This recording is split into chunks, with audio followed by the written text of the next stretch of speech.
So Bharata, good morning, namaste, welcome. It's a beautiful Sunday morning. We've had like 2 weeks of amazing sunshine and beautiful weather in, I guess in quite a few parts of the UK. Certainly in the south, we've had some really nice weather. And it looks like it's going to continue today, so hopefully everybody can get out for their walk after practice. So I wanted to do a specific practice for grounding. We did a really nice standing practice last week for grounding under Sharing is Caring Sunday, and that was number 7 in the hopefully 52 weeks that I'm going to do as part of my yoga therapy training. And today is number 8, and last week it was standing. Yes, people could use the chair, but I guess it was intended for people to stand and do the best they can. If they need the chair, they can to hold on to. This week is slightly different. We're doing a mixture of grounding practices where you're actually using the chair to sit on for meditation, even for our guided relaxation at the end of the session, but also for doing some of the postures, the asana. We will be standing sometimes, we will be sitting sometimes, and we will be concentrating on our external resources this weekend. Last week we looked at our internal resources, those things that reside within us, our kindness, our compassion, our resilience, our fortitude, all of those things, letting the breath be central to that and guide us through a practice that was helping to strengthen and make the connection with the mind-body one of resilience and strength and grounding. This weekend we're just going to look a little bit at what supports systems we have outside of ourselves. So that could be other people, it could be friends, it could be a spouse, a loved one, a sister, a brother, a cousin, whatever. It could be family or friends or your beloved. Maybe it is maybe even what you do for your job. I have started to work part-time as a teaching assistant in the last couple of weeks, working with really small children, from 4 to 6 years old, beautiful children who are wide-eyed and innocent and curious and full of excitement and anticipation for everyday things that happen in their lives. It's a very precious thing to be present to. Reminds me very much of my children growing up. So it's actually the same school. My children went to a small children in Cardiff. The uniform's the same. So it's sort of kind of been quite poignant for me to witness these tiny little tots running around in uniform, and I see my own children in them, and I think, where did the years go? Where did the years go? But also not a disappointment, but also maybe an acknowledgement, because I was a working woman, a businesswoman, doing lots of different things, that maybe I didn't always take time to notice that because of the circumstances of life, because events take over, don't they? So it's been a thrill for me to have that kind of grounding experience. It has been very grounding. It has taken me away from my own minor worries, and maybe sometimes obsessive thinking about COVID and what's going to happen next, because of the news has been a little bit up and down. And that's been lovely. So maybe you have a job like that. Maybe you work in a garden, maybe you work with animals, maybe you've got a lovely dog, a cat. So all of these resources we have, they're external in one way, but they allow us to use our consciousness, our awareness, to support what goes on inside. So I think that's really important, that we have support mechanisms. It might be a group, it might be a choir, it might be something else. In lots of different things like that, which I have struggled to maintain online because it doesn't always give me the same support. Yet I am doing a kind of revisiting those things again, because who knows when things will actually turn back into what we knew pre-COVID. So we have to accept and explore and also engage in what's available to us now. It's not a really good strategy to say when things are normal, when things are normal, when things are normal, because this is normal. This is the normal life we have at the moment. So just taking a moment in our practice to contemplate our external resources that support us in everyday life can be really helpful in grounding, that we're not completely alone. We're never alone anyway, but sometimes we think we are. So thinking of social distancing as more of a physical distancing, because we can be socially engaged even if we're not in the same room, like we are now with our yoga. So we're going to do, it's quite a gentle practice this week, physically. It is accessible to most people, I would say. I also, without going into a lecture, because I want to get on with the practice, want to say that I suffer with haemochromatosis. It's a genetic blood disorder. I was only, diagnosed at the age of probably 54, post-menopause.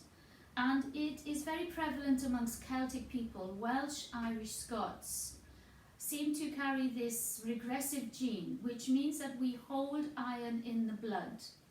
We have a higher level of ferritin. Again, I'm not going to give you a medical lecture. If you're interested or worried, Google it, haemochromatosis UK. And it presents in particular symptoms.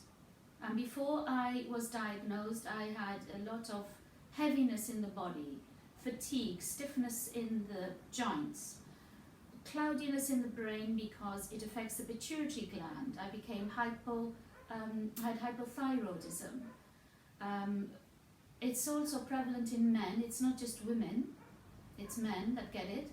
And of course, because they don't have periods in younger life, it's not managed, because it's managed by taking blood from the system. It's called venesection. And once that's diagnosed and managed, everything's fine. It can be dangerous if it's not diagnosed. It can lead to liver problems, heart, as I said, pituitary gland, other symptoms, endocrine system. But once it is diagnosed and you have your regular venesection treatment, it can be regulated. But people still suffer fear of the symptoms, and they also suffer fear of the needle. I don't like needles. They suffer fear of the bloodletting, the venesection. So this practice I'm just going to dedicate to those people who are in the haemochromatosis family. 1 in 10 of us in the UK, believe it or not very widely recognised, increasingly recognised, but not as widely as I would like. So this will help circulation. We get stiff joints, will help with the fingers, the knees, all of the joints, to get the system flowing, to get the energy flowing, and also very, very good for the nervous system, which can exacerbate the physical systems. If we're worried and stressed about something, that can be quite exacerbating for the whole system. So let's start our practice. You will need a chair. Hopefully you've noticed that, because I haven't said it. Okay. So you will need a chair.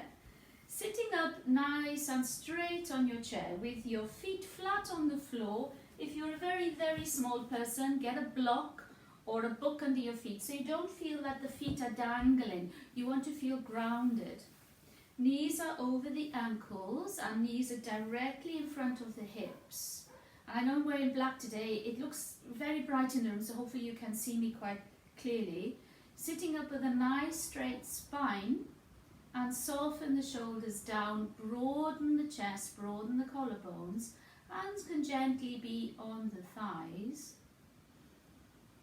We're just going to come into our yoga space, step into our yoga practice energetic space. So you can close the eyes as long as you're safe and you're balanced on your chair. And just allow yourself to come inside, into your body. Bring the mind inside. The breath is flowing freely in and out of both nostrils. Just find yourself in a space of quiet sitting, settling down. There's quite a bit of noise outside my flat today. I will try not to shout, but I will try and project above any noises that are external to the flat. I'm not sure why Sunday has to be so noisy, but that's the city. So allowing the breath to flow in and out of the nostrils in an easy way. Your spine is nice and straight, but it's not rigid. Sit bones feel really connected with the chair. You can't shift one way or the other, they're almost glued. Feet are really connected with the earth, maybe even slightly pressing down so that you get this uplift in the spine.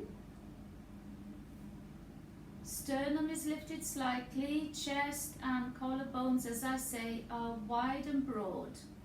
Shoulder blades are sliding down the back. Crown of the head is lifting up towards your higher power, your higher consciousness, the cosmos, the universe, however you like to imagine your higher power, the divine if you like. Feeling poised, consciously aware, alert, but not tense. No tension. I want you to just blink the eyes open and come into your space.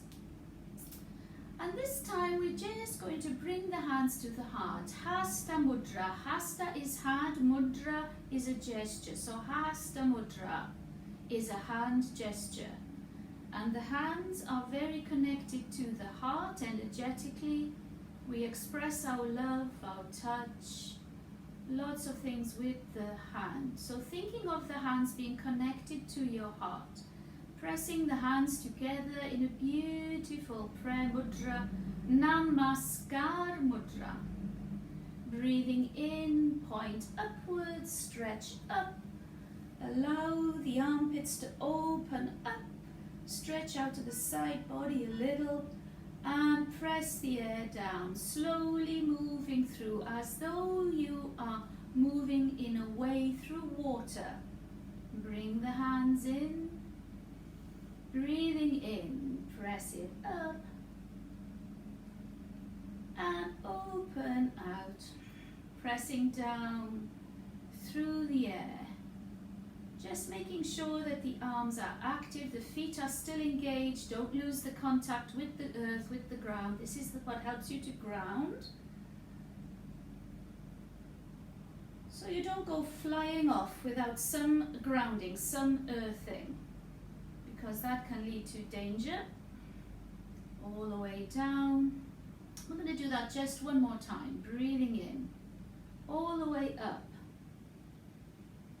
Through the heart, throat, third eye, crown chakra, reaching above you, always reaching upward, bringing the energy from the bottom to the top and pressing it down. Good. We're going to just shake off the hands, shake off the elbows, shake off the shoulders. Make sure you don't hit your chair. Make sure you are sitting up nice and straight. I know it's hard to see because I'm facing the camera. I will do some postures side on. Okay. So now, I want you to bring the attention to the feet. If you are somebody that does struggle with balance and you're just recovering from an injury, maybe you've had a broken ankle or you've done something to your knee, please hold on to the chair. If you feel that you are fine and you just want to start to learn to get up and out of a chair or practice getting up and out of a chair without using anything to strengthen and help your balance, I want you to breathe in, press into the feet and come up and open out. And I know because I've set the camera up for seated, it won't always show me when I'm completely standing up. Okay, so breathing in here, breathing out, stretch the arms. Now this time, make sure your feet are engaged and make sure you're close enough to the chair. I want you to breathe in, bend the knees and send the pelvis back so you land safely on the chair.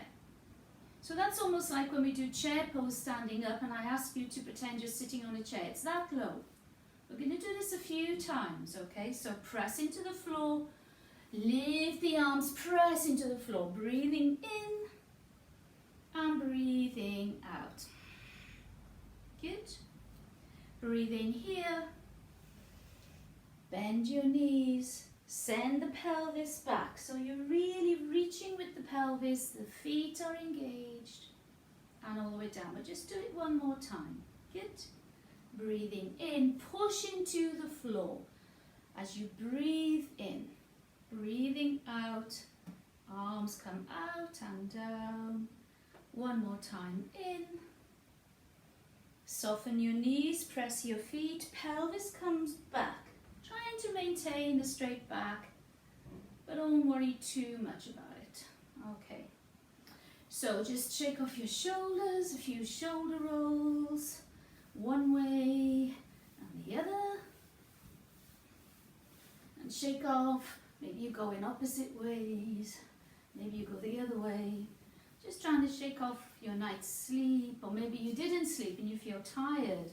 And this practice can also help you ground, help you center yourself, help you earth yourself, but also can give you a little feeling of energy in across the chest, across the arms, the legs. You're waking things up slowly and kindly. So this time we're getting up and staying up. So feet engaged, please. Breathe in and just lift. Okay, see if you can lift without using the arms. So breathing out, we come down. So every time you get in and out of a chair at home, practice this. So you are conscious of what you're doing. You're not just sort of, struggling to get up or using your back, or you think, oh, as soon as you get up, you're feeling something has gone. Press the feet into the floor. Breathe in, come up. Breathe out, soften the knees and come back. Just do it twice more. Breathe in, press into the floor. Breathe out. Let it come back down. Breathing in, you come back up. Breathing out, you come back down. So making that work for you every time, just in your everyday life, will help you to strengthen your legs, will maintain your confidence. If you have osteoporosis, those kinds of things, also really good for the density of your bones. So you're not just using your hands and pulling yourself up, you're starting to strengthen the legs, okay? So one more time, we come up and stay up. Breathe in, up you come, and you can shake off the legs. Now, I'm going to move my chair. Normally, if I'm in a class, I'd ask you to walk around, obviously, but we're online. So I'm just going to move my chair to one side. And, not too bad, you can see most of me. Okie dokie. So we're just going to stand with our hand just holding on to the side of the chair and pressing the feet in. Really press the feet in. And you don't have to hold the chair. Some people will want to hold it, some people won't. Okay. And just see how you press the feet in and how that affects the whole body, the whole posture. Good. Now we're going to do some side bends using the chair, okay? So you need to decide how close you need to be to the chair. I'm going to open my feet at hip distance. They're at hip distance, so they're not too close, they're not too wide. I'm going to bounce my knees out, just to make sure I'm not holding tension in the knees, I'm not locking the knees. I don't want to lock the knees in any way. I'm just going to breathe in and bring my right arm up. And I'm going to breathe out and bend my left arm as I just stretch the side body over to the left. So I'm just stretching here, I'm breathing in and I'm coming up. I'm just doing that a few times. I'm taking an attitude of, oh, I need to stretch, or I need to do this in a kind of rigid, angular way. I want you to feel as though you are almost dancing. Slow, mindful movement. you're doing it in a real flow, as though you're being carried on a breeze, I guess. That's the only way I can say it. Breathing in here, reach up. Breathing out, bend the left elbow, stretch as much as you can and keep the engagement with the right foot. Don't let the right foot go to sleep. Breathing in, you come up and hand comes down. We'll do it once more. Breathing in. Then I bend the elbow so I shorten one side of my body a little, yeah, as I stretch, and I breathe in and I come up. Good. You can shake out the hands, shake out the elbows, make sure you don't hit yourself on the chair. Now what can happen when we're not grounded is, you know, we feel a little bit out of control. Let me just move my chair away a little bit so I don't bang into it. And bouncing, rebounding, shaking can be really good. We see animals do it all the time. We see children doing it. They do it naturally when they're excited, you know? Okay? And this helps to calm the nervous system. It's really good for the brain. So I just want you to shake out the hands, the elbows, the shoulders, the knees. It might look funny, but who cares? It's going to have a good effect. Shake everything out. You might want to shake your head. And then we're going to come into this kind of rebound and just let it go. Once you stop shaking, close your eyes and feel.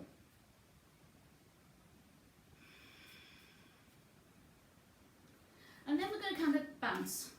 So I'm bouncing on my heels, I'm bending my knees, I'm kind of bouncing up and down. It's kind of, we can hold a ball in front of us, the 10 ball, and just bounce. And then bounce a bit quicker, bounce a bit quicker. Good. And then slow it down, really slow it down. Use your knees, use your strength. I'm bouncing, I am coming up off my heels. I'm bouncing up and down. I'm going to bounce a little bit wider,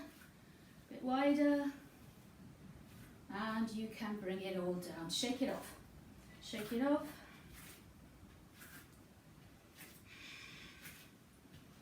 We're going to do just a little bit of opening here for the chest and the heart, and we'll do the other side with the side bends then. So bring your hands crossing on your heart, okay? And you can have the right hand on top for now, the right hand on top. So feet are hip distance, breathing in, open out.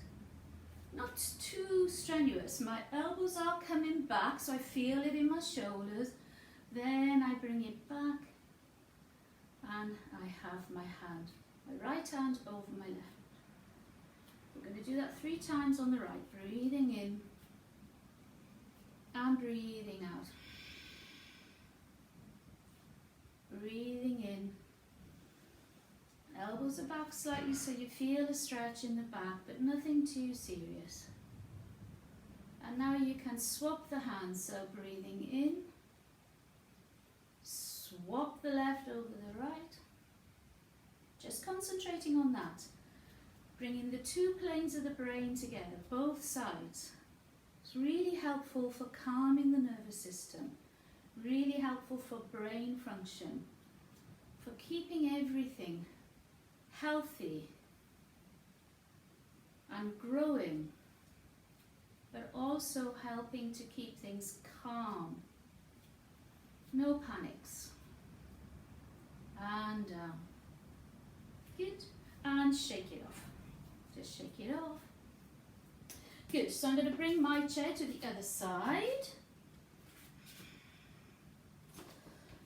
I just want to check. I knew I wanted to do something. Yeah. Okie dokie. Okay. So standing now with the chair to the right. And feet just hip distance apart.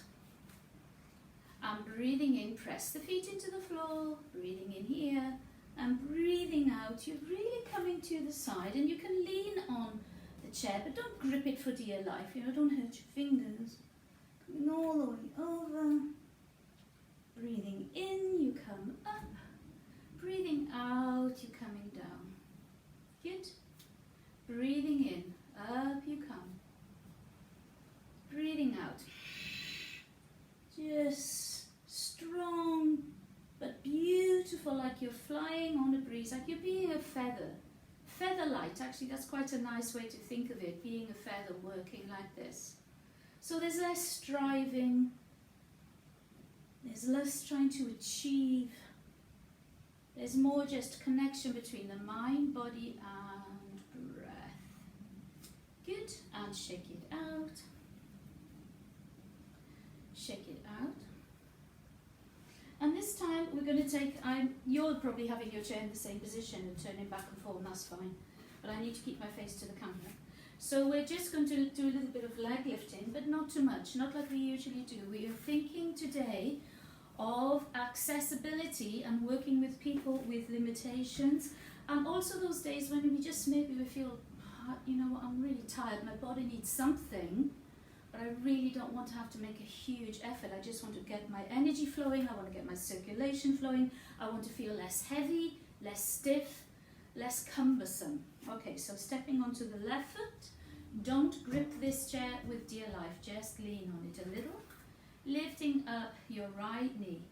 And I just want you to really, you can put the right hand on the right knee, just make some really nice circles. And the knee might come up this side, the knee may only just be down here. It's where you are. And circle the other way, one way and the other. Thinking of those external support mechanisms you have, whether they're people, places, flowers, plants, dogs, cats, whatever it is. And then just stretch up the leg, and please, this is hard work, so just go as high as you can and back, and stretch, and back, and stretch, and back. Just trying to strengthen. And notice, close your eyes, notice the right leg, close your eyes, press the feet into the floor. What are the differences between the right leg, the left leg? What is the quality of your mind at this moment, your breath? Are you resisting the slow practice? Do you want to move faster? Because sometimes that's what you need. That's fine too. You have to make a choice.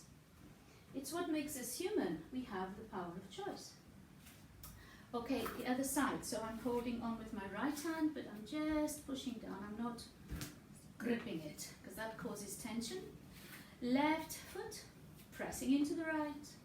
You can put your hand on your knee if you like to, and just rotate that ankle. See if you can talk, because you have maybe the support of the chair. Maybe you don't. Maybe you feel, no, I want to do this. That's fine. But if you have the support of the chair and you're usually a little bit scared, you're going to wobble, use that to extend and expand the spine. So you bring the belly back, you're really pressing into the right foot, and now you're just going to stretch out the leg. It might not come very high, not that easy to do. Good. And let it go and shake it out. And do a little bit of shaking again, yeah?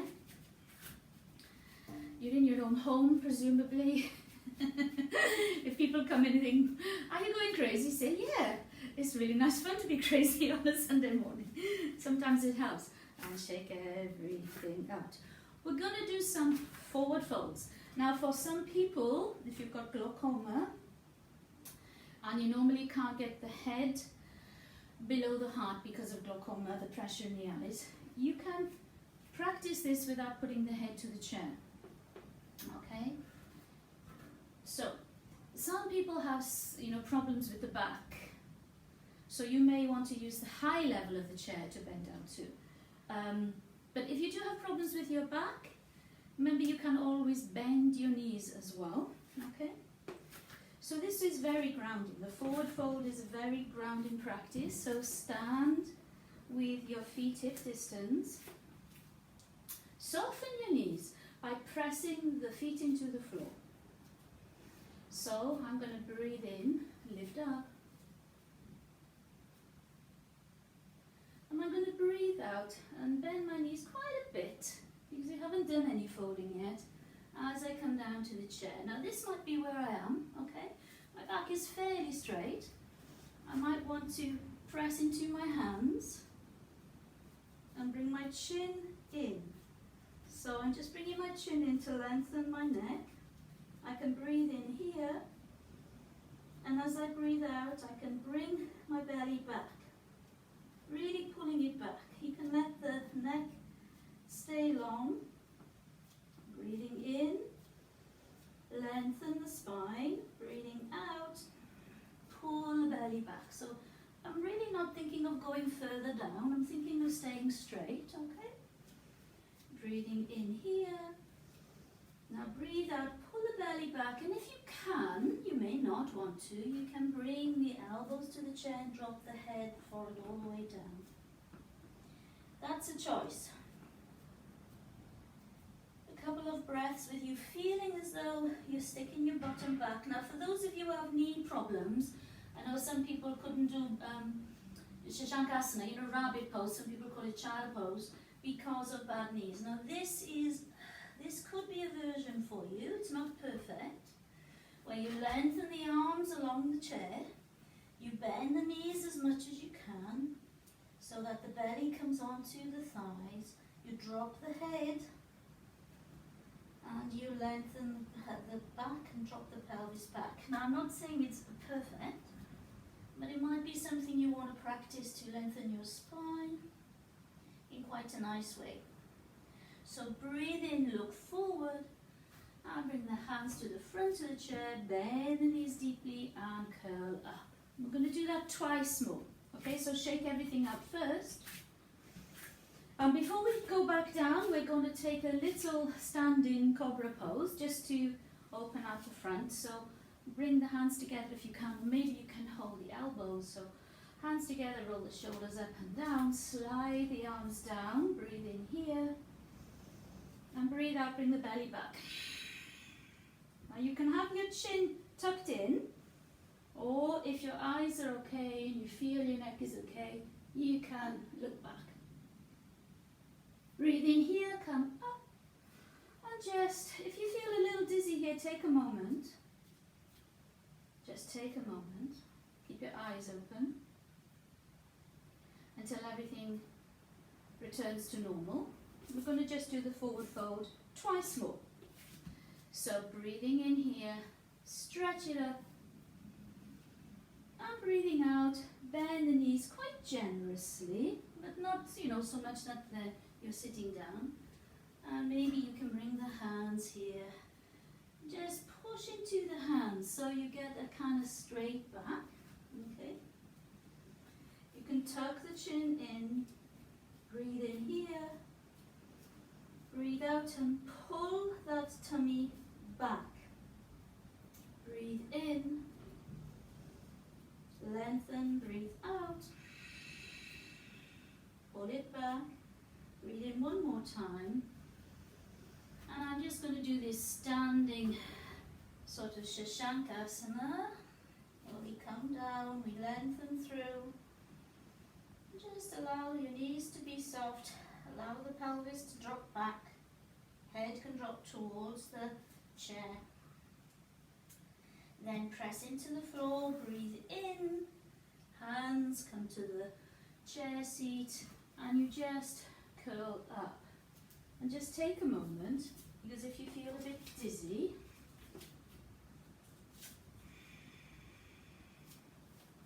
you want to make sure you feel nice and stable. That's one of the most important things. Our last one.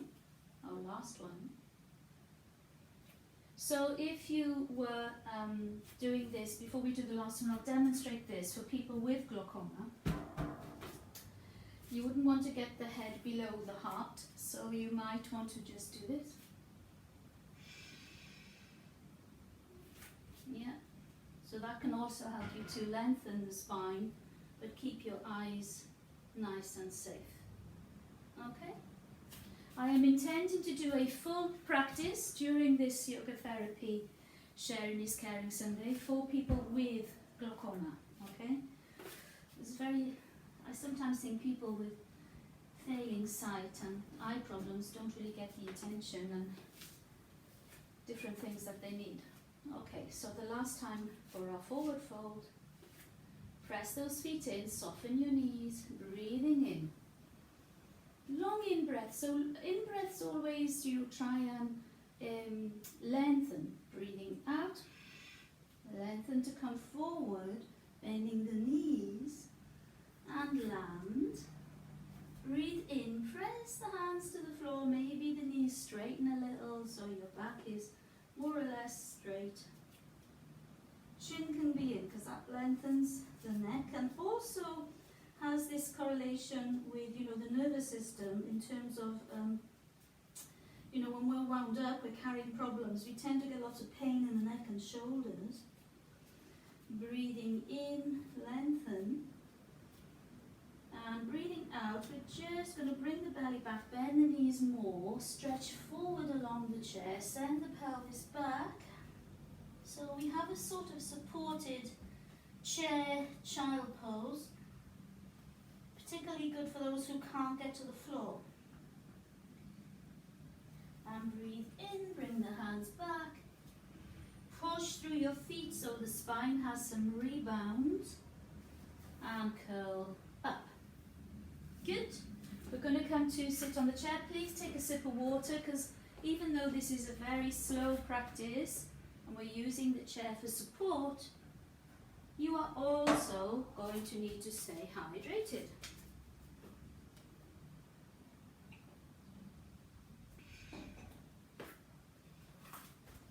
We're going to take a very, very, very gentle twist. So come to sit up at the front of your chair with your feet under your knees directly in front of your hips. Your sit bones are nicely planted into the chair.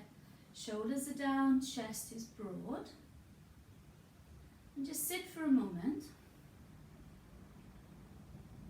I'd like you to bring your left hand to your right knee. It's gently resting there. Bring your right hand to your heart.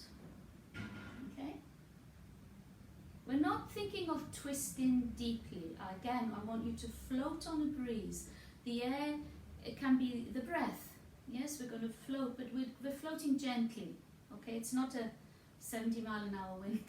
Okay, like it's a gentle breeze. Okay, so breathing in, just twisting. Now I'm too close to the wall, so it doesn't look right. So I'm going to have to come further forward. So breathing in, we open out to the right. Now, your arm may not come all the way back, it may come just to the side, that's perfect, it doesn't matter. Breathing in, open, breathing out, just slightly more to the right. Breathing in, you bring it back. I'm going to do it 3 times on the same side, so that's once. Breathing in, you open, and it can be gentle, you don't even have to straighten the arms. Breathing out, twist a little more. And breathing in, come back, and breathing out, relax. Last time like that. Breathing in, open up. Breathing out, you twist more. Breathing in, you come back. Breathing out. Oh, sorry, you relax. Sorry, got a bit of hiccups. So, that feels nice. My shoulder doesn't feel stressed, but I do feel nice around the right shoulder girdle. Right hand on the left knee. Left hand to your heart, facing forward. Breathing in. Open to the left. Don't try and twist too deeply. Breathing out. Then you twist a bit more, maybe if it's there. Breathing in. You come back. Breathing out. You let go. 2 more. Breathing in. Breathing out, twist a bit more, breathing in, you come back, breathing out, you let go. Breathing in, last round. Breathing out is when you see if you can twist more without straining. Breathing in, you come back, breathing out, you let go. Please let go, bring your hands to your knees.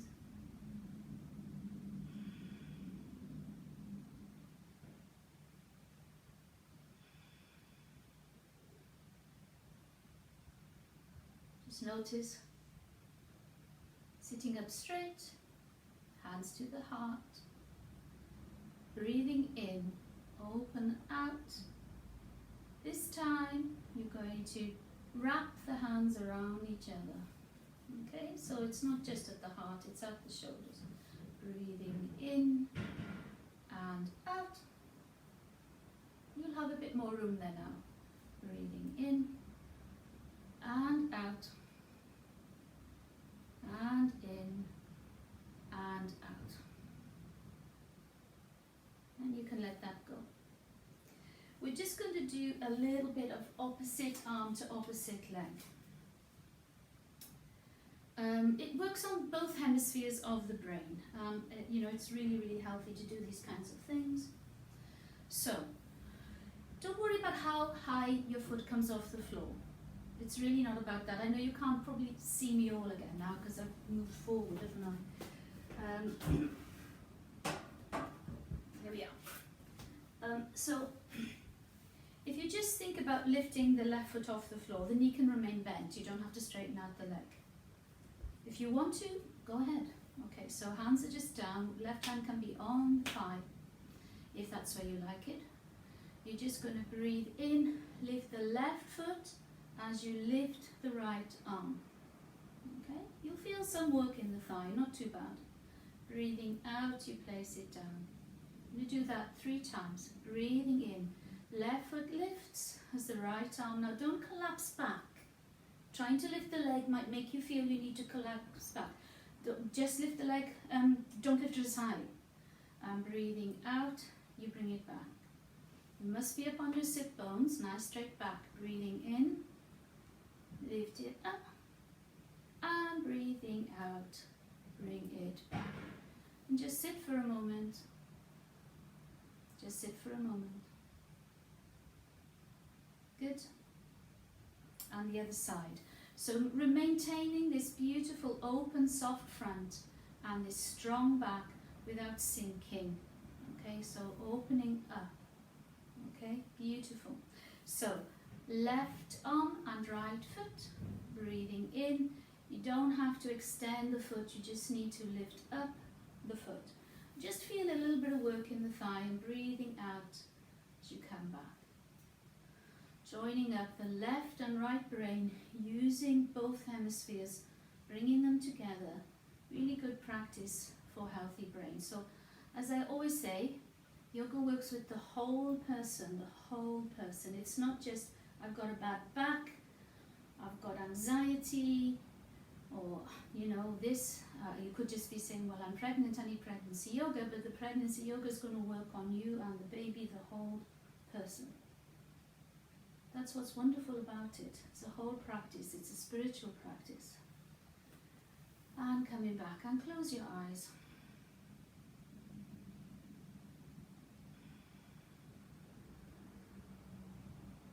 Just noticing. You have to pause to notice.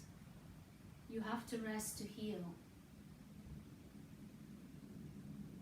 You have to pause to let the work sink into your body for slow, mindful, interoceptive experience of yoga.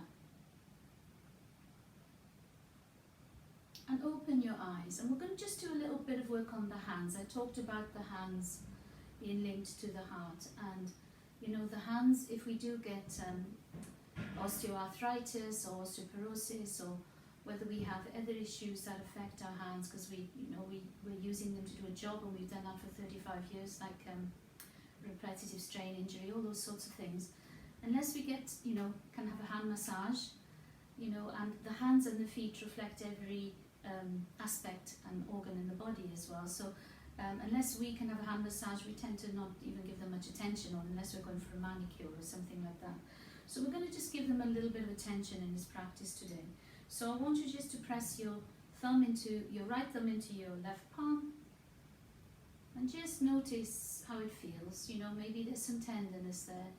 Just massaging with the thumb, not too, vigorously, but just getting in there. Sometimes, oh God, I can feel tension there now.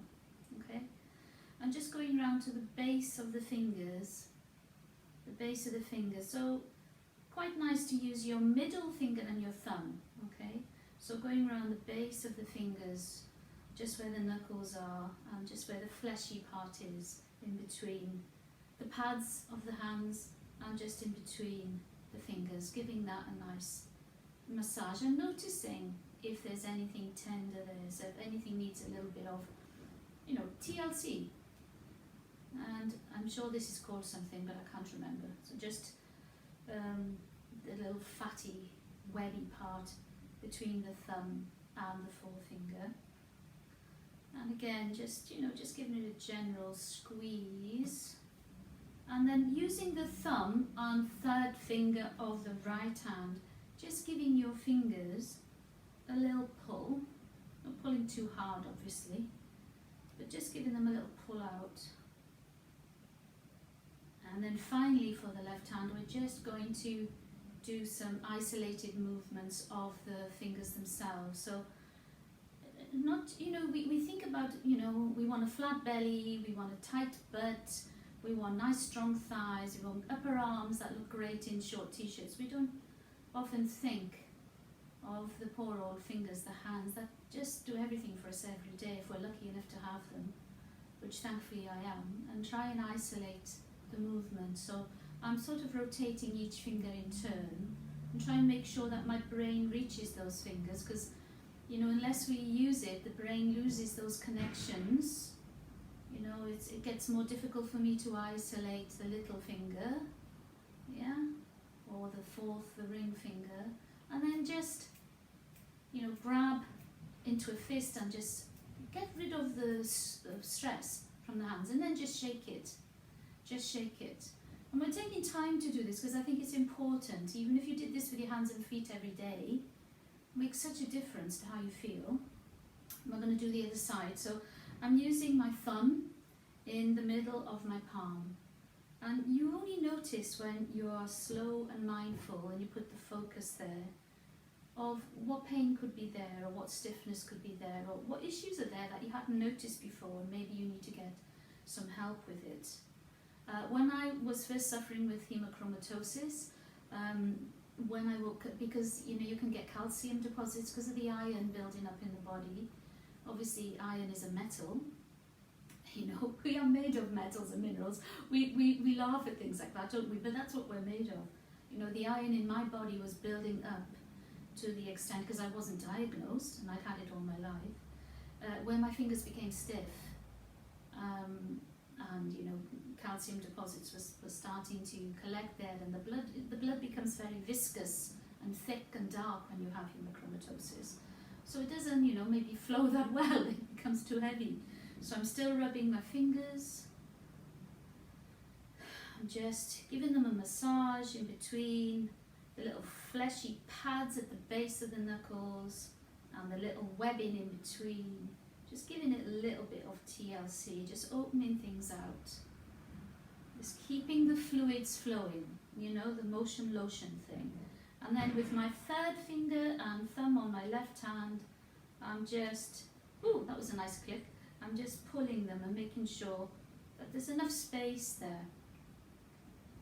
I did find a ganglion there once as well when I did this years ago. I had it removed, little, I don't know, they're like little cysts. Just pulling it. And then doing the isolated movement. So the thumb of the right hand, the thumb and the forefinger, one way, then the other, and the third. And you can do this at any time of day. I mean, you can take a break from your desk and do this, can't you? Because we're all using devices all of the time. And I tend to use my right hand for everything. And then I've got to really remember to use my left hand, and then just flick it out. And then bring the hands together. And just notice, close your eyes, bring the hands together at the heart. And just notice how the hands feel.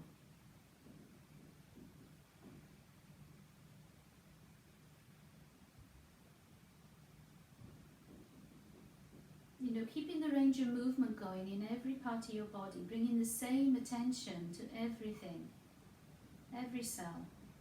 All of it's important. We can't forget and neglect one element of ourselves. We need nourishment in our spirit, our body, our mind, our emotions, our breath. And please find your place for Shavasana. You can either lie on the floor.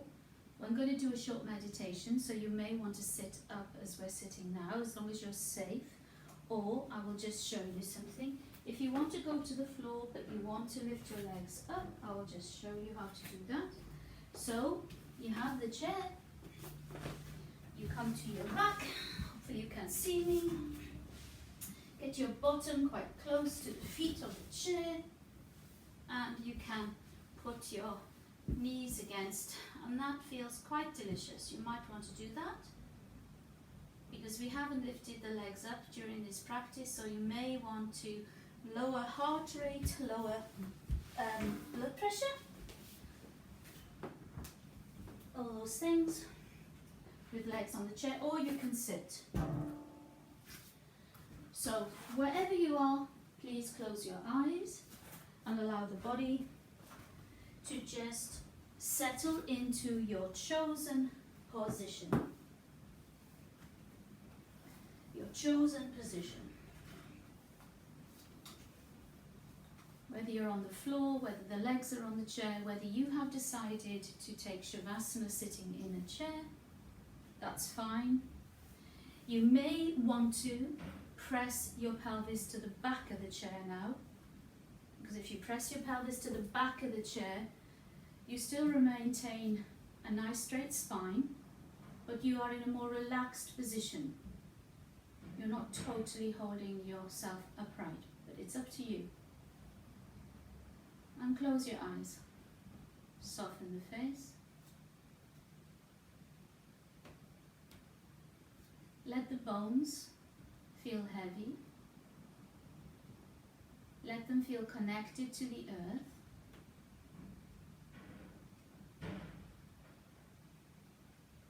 Notice the aliveness in your own body as you are in relaxation.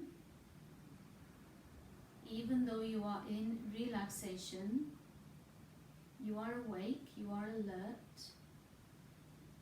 There are sensations in the body. There is a quality to the mind. It might be a quieter quality.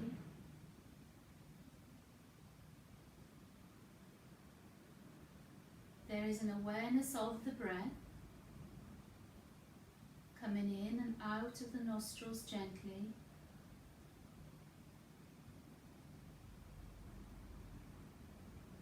There can be a releasing and a relaxing of the flesh.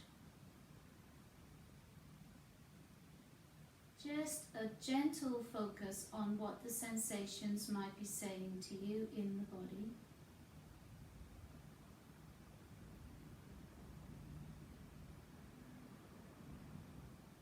We want to achieve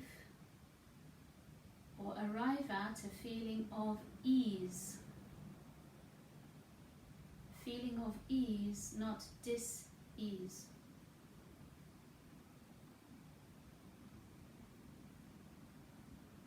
A feeling of peace and stillness.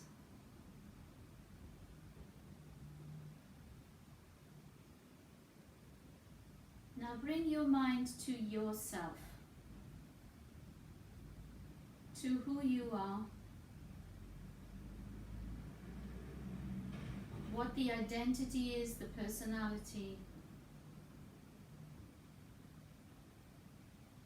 And I want you to consciously park all of that, to leave it on a shelf. The name, the story, the work, the relationships, the worries, the interests. What are you beneath all of that? Who you think you are, what people say you are. Just go with me and park all of that. Leave it aside. You can pick it up at the end of the practice, but leave it aside.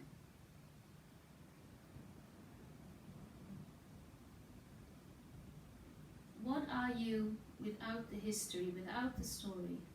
What remains?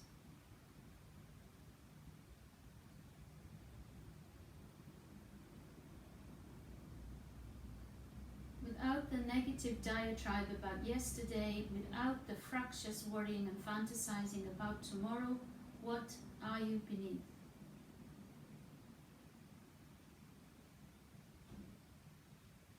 What was there when you were a tiny baby? What will still be there when you're grey and old? Whether you're tall and short, whether you feel overweight or slim, whether you think you're beautiful or less attractive, what is there beneath all of that that never changes?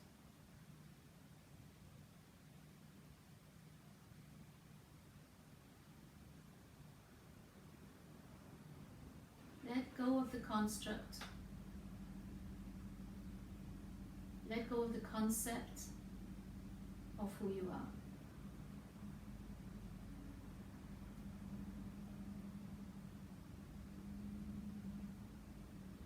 What's there when there is no form?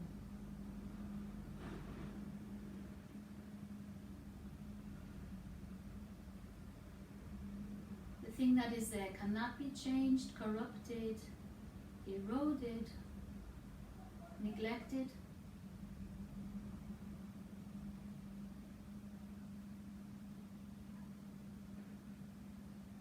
That pure awareness with which out none of the rest exists anyway. None of it exists without pure awareness, without pure consciousness. Let yourself reside in that moment of pure consciousness where nothing else exists.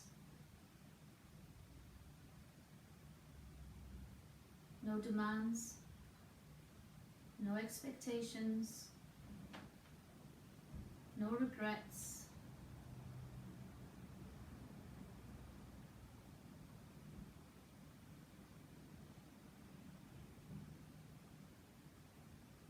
No blame, no shame. That thing that is completely incorruptible underneath all of the clutter.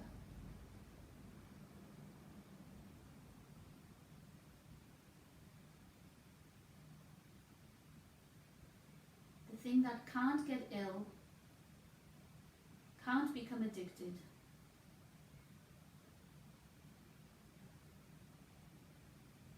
What is that beneath the clutter?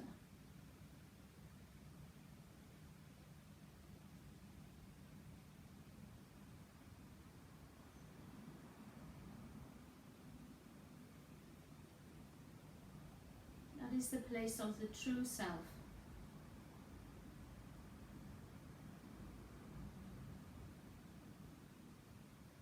That pure consciousness that doesn't get born and doesn't die. Pure consciousness.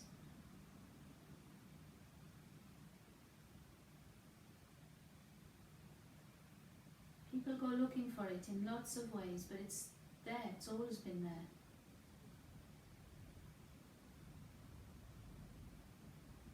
So we're going to reside for just a few minutes in our true selves, that thing we get glimpses of, and it soon falls behind the shadow of the clutter.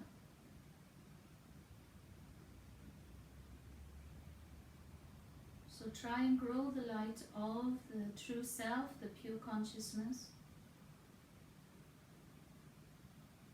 that which cannot be corrupted.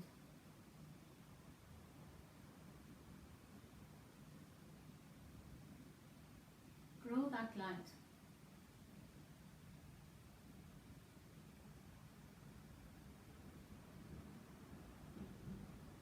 I'm going to leave you for 2 to 3 minutes.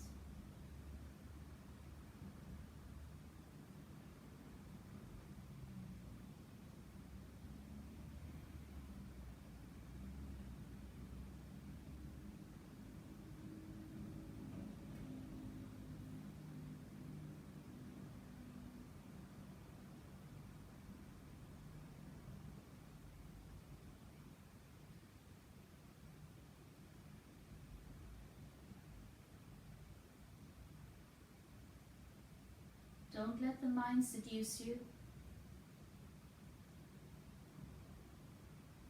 Don't push the mind away. Allow it to be waiting for you on the shelf.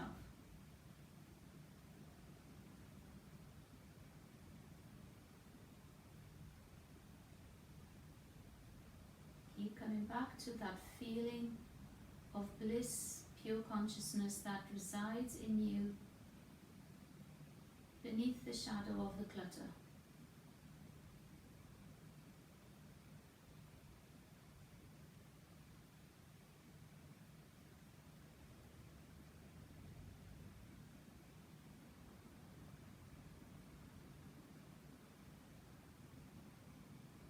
Now just let go of that practice and rest for a few minutes.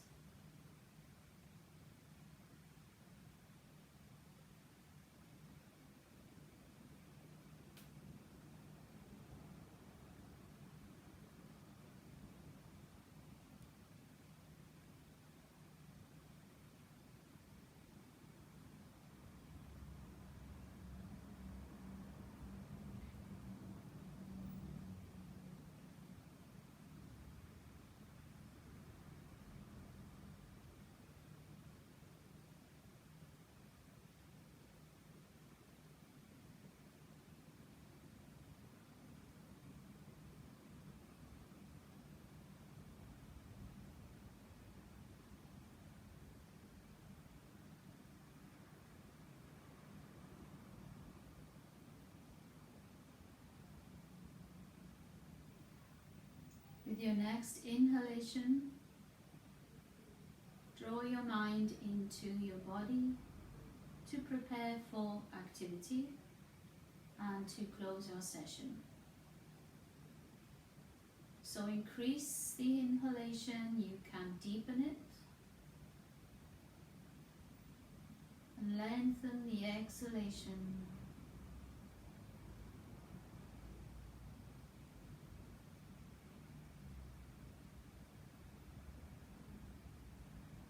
Stretch overhead, rotate arms, wrists, fingers, ankles, feet, legs, whatever you need to do to start to wake up and come into your active body, your active form.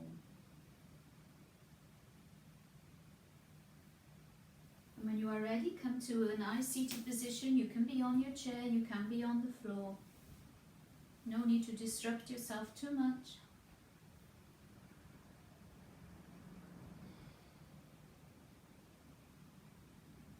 And I want you to draw your hands to your heart and close your eyes and notice the quality of your mind,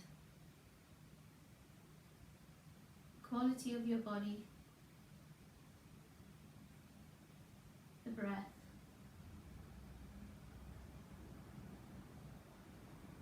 Do you feel more grounded? Maybe not.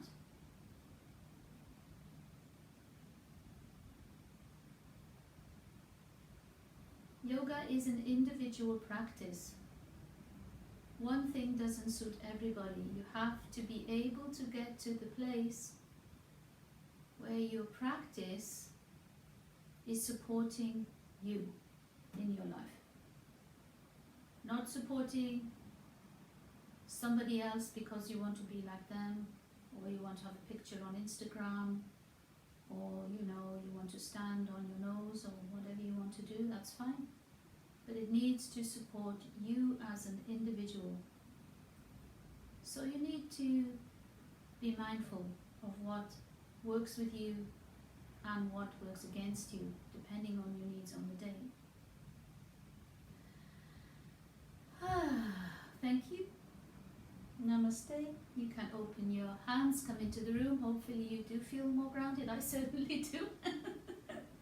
So you can see by the breadth and the variety of practices I'm going to aim to bring to you that yoga is just not one thing. You can't, as Dr. Ananda says, put it in a box. And nowadays the box is plastic. Yeah, it's not even a wooden box or a cardboard box. Everything's plastic. So with regular practice, becoming more aware of that,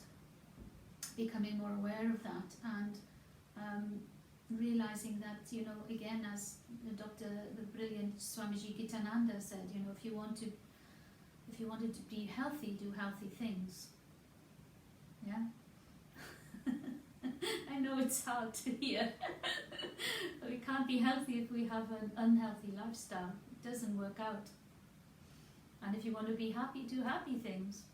So even though we're challenged by things that sometimes are beyond our control, which make us unhappy, there are things we can do to help us get back to happy in those circumstances. So I hope you enjoyed the practice. Starting a course, actually I'm calling it Health and Happiness. I hope that doesn't sound too ambitious. I might sort of, you know, refine that a little bit, which I'm hoping to do in October. I've got lots on because of my learning and my teacher stuff I love, which tires me, but I love it. So I want to do that. So I'm just deciding whether it should be on Facebook or Zoom. I think it's going to be Zoom because I think that's the way I can make a container for the people who really want to do it. It'll be starting with 6 weeks. It's in October. I thought September, but I'm running out of time. So this practice will be put onto YouTube, and my YouTube channel is starting to grow and get a bit of traction. It'll take years probably, I'm not worried about that, but you can access my teachings there. And if you haven't subscribed, please do. And if you want to help other people, because this is why I'm doing Sharing is Caring Sunday, it's about benefiting other people through this weekly class. So if you know people who want to, maybe they don't even know they want to do it because, you know, they might be a little bit resistant, but if you think, you know, it might help them and they want to try it, let them have the link. Okay? So thank you, my friends. Hope you enjoy your day. Get out in the sunshine. And I see you again soon. Thank you very, very much. Thank you now. Bye-bye.